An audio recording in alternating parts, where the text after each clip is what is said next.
Že hodne s tebou natočiť video a ide o to, že mám taký jeden koncept videa a to je vlastne, že som ti aj vysvetloval pomimo kameru, že sa vlastne pýtam, kedy si naposledy povedal niekomu, koho máš rád, alebo svojim rodičom, že ľúbim ťa, alebo mám ťa rád. Vieš mi povedať asi, kedy naposledy si takéto niečo povedal, alebo že, no, hej, kedy to bolo naposledy? Naposledy včera. Hej, komu? Máme.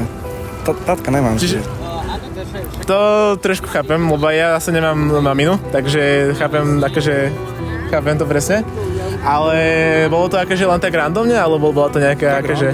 Takže proste si akože celko, hej. A keď som sa, akože dal som ti takú tú odvážnu úlohu, tak zavolal by si aj teraz a povedal by si len tak, že randomne, že ľúbim ťa? Nemusíš. Keby nepracuje, tak hej. Keby nepracuje, tak hej, ale vždy mám nervy, keď vyučím. Čiže nechceme robiť nervy. To sú rodičia. Dobre, ale ďakujem ti krásne.